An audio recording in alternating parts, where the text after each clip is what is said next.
Welcome back. The Second Vatican Council rightly proposed that any work at congregational renewal should always take into consideration the spirit and special aims of the founder for the members of the congregation. It is for this reason that we will now look at Theodore James Ryken and examine his own thoughts about Xaverian community.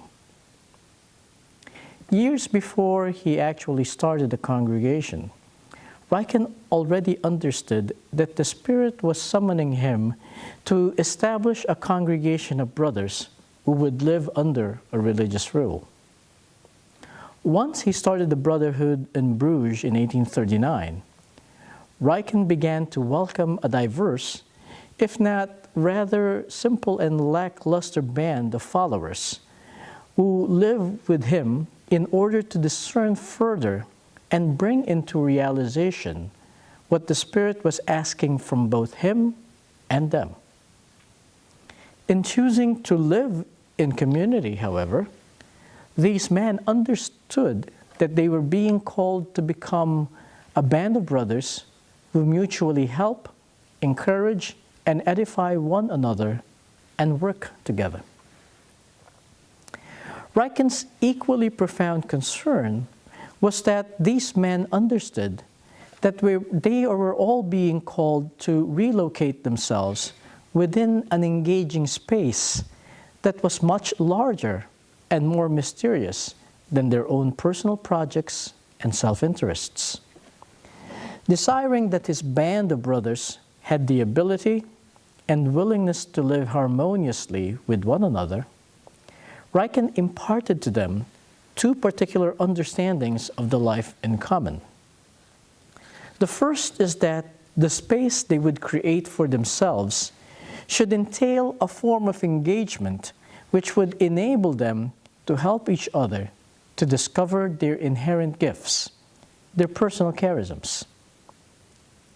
Quote, "One will try to detect every person's character and temperament, his natural and supernatural gifts.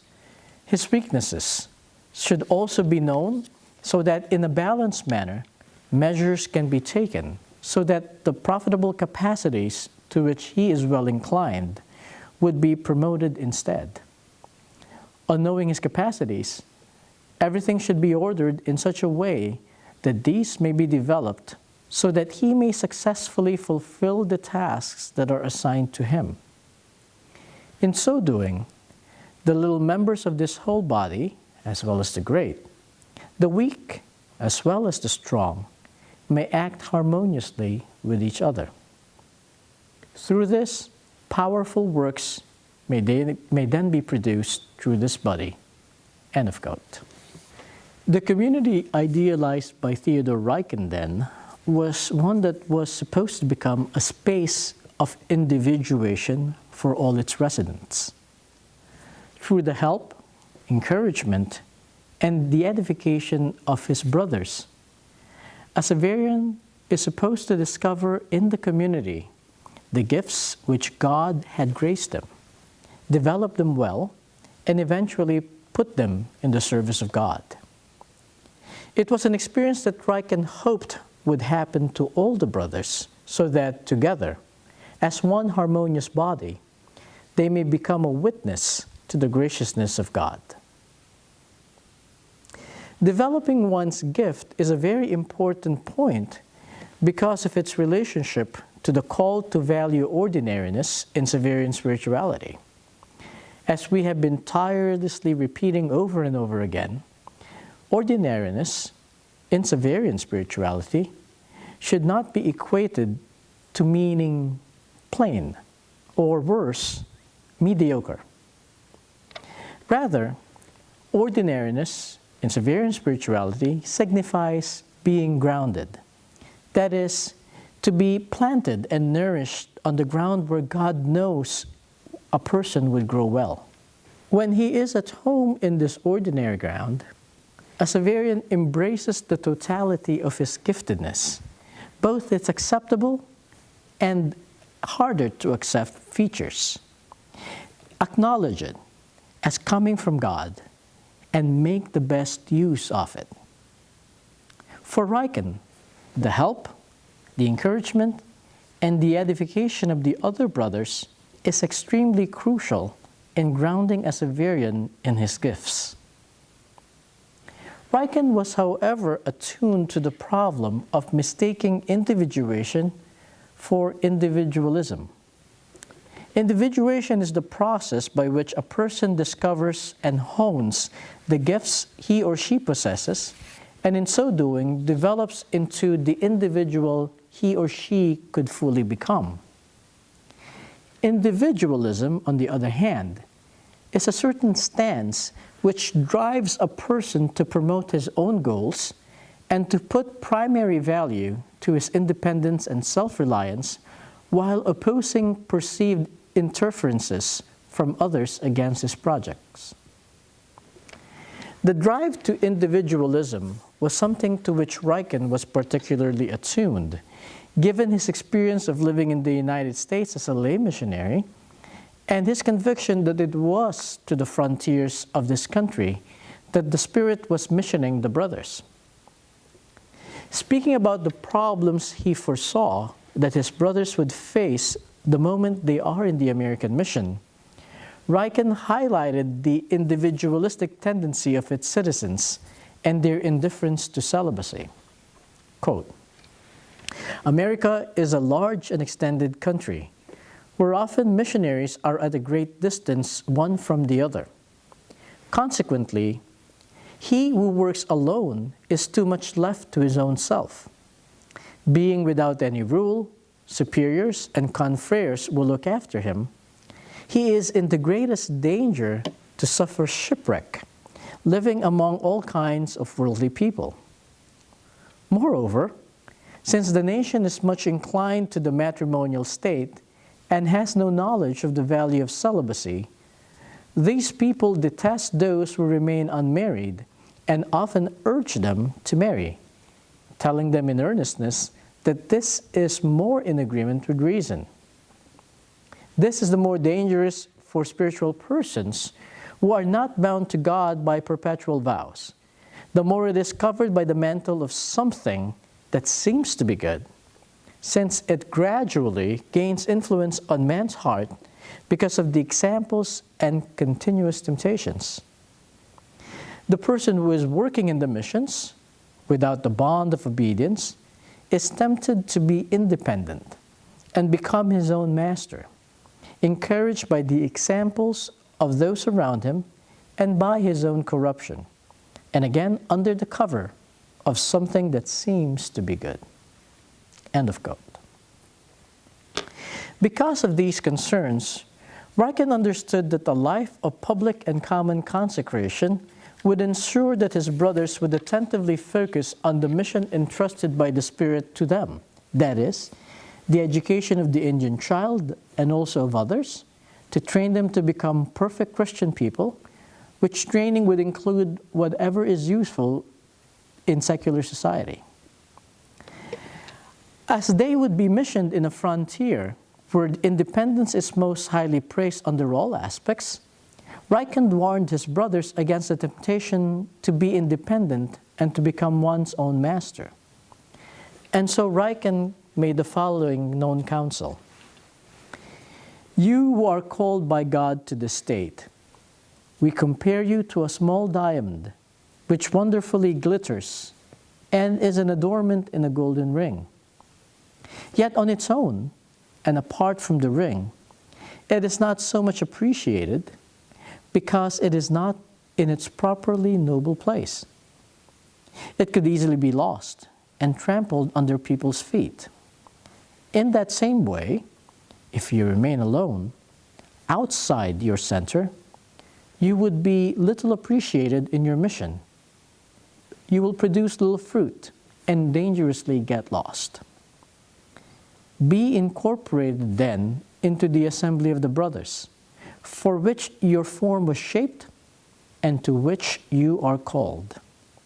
You will give a great light and shine wonderfully if you are in the ring of the congregation, and you will serve as an ornament and great aid for the church." End of quote.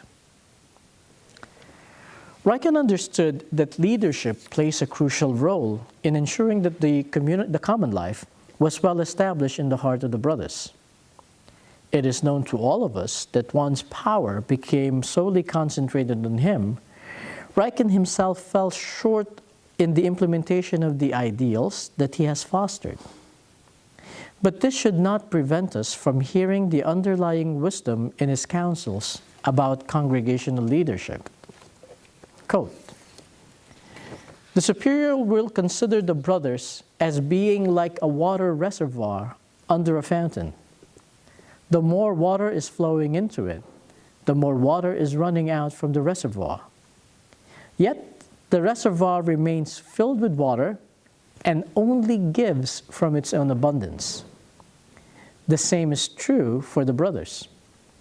According to the measure in which they themselves are filled with devotion and divine love, they will pour this out into their fellow men. For if they themselves are not afire, how will they set afire others? Further, if the reservoir is not built on solid ground, it will collapse and become unfit to give any more water. Therefore, a constantly vigilant eye will be kept on it, so that it does not collapse and does not break down. Consequently, care will be taken to give it a good foundation." End of quote. Gradually, the brothers' sense of living in community took on a congregational character, and their sense of spatiality was colored by the shapes and practices of religious life as it was understood and lived in their day. The forms of private and communal prayer, the experience and practice of living the evangelical counsels, the forms of communal living, the understanding of ministry and mission, and the forms of government and the relationship of the brothers into the wider church. Like in all congregations, difficulties and conflicts ensued as the brothers tried to put into practice what they idealized. At its good moments, however, the early Xaverians understood that the giving of themselves to the community was not lopsided. They knew and felt that for all its limitations, the congregation, through its leadership, was also giving itself to them. We can see this conviction of mutual giving in the memoranda of lifetime affiliation that brothers made in the 1880s. Quote, "I, the undersigned brother, hereby testify as follows. Number 1, to have bound myself with my free will and full knowledge to the vows and obligations thereof in the congregation of the Xaverian Brothers. Number 2, to be disposed to live up to the obligations contained in the vows, rules, and customs of the said congregation. Number 3, to be willing to render all my services for the pure love of God. Number 4, to be ready to accept willingly any charge or office which might be assigned to me. Number 5, that I know that I am bound to the congregation by virtues of my vows and the obligations thereof for life. And number 6, that I am aware that the congregation binds herself to me and thus provide for all my necessities, either in sickness or in health." End of quote. Note that the very last provision takes on a language which we associate more with marriage vows. What it shows is a conviction among our early brothers that there has to be an effective and reciprocal commitment between the individual brother and the Xaverian congregation. In our days, we Xaverians are faced with both the challenge and opportunity of finding our place in the world today, to actualize the community we are called to be in a manner that acknowledges the gifts and limits of our present situation and reaffirms our commitment as brothers to a congregation which, as a community, would follow Christ wherever he leads. Thus says the fundamental principles. You are called to a life of constant searching. Let the developments and changes of your times be a source of confidence and challenge to you. May you discover in God's own time ways to incarnate anew the vision of Theodore James Ryken and the charism of the brothers of St. Francis Xavier in the life of the world. End of quote. The Xaverian brother, as envisioned by Ryken, is called to live a common life. His attention and concerns should address what is shared and held in common by all persons, their humanity, giftedness, as well as their sinfulness. In a particular way, he is called to share with his brothers a life lived in common. This common life involves not only the willingness to worship and pray together, to collaborate, to share responsibilities, to enjoy companionship with one another, but even more deeply, a desire to nurture a sense of co-responsibility and communion. The common life is an invitation to each brother to offer generously the uniqueness of his life, both its gifts and limitations, and allow it to be integrated within the life of the congregation. At this point, let us pause for a while and reflect on the following questions. Number 1, on looking back at the words of the founder, what is your impression about Ryken with regard to his vision of community? Number 2, given the differences between our culture and its needs and those of Ryken in his times, do you think that living out his vision of community is still possible today? Why or why not? We will resume this presentation after you have done your personal reflection and sharing.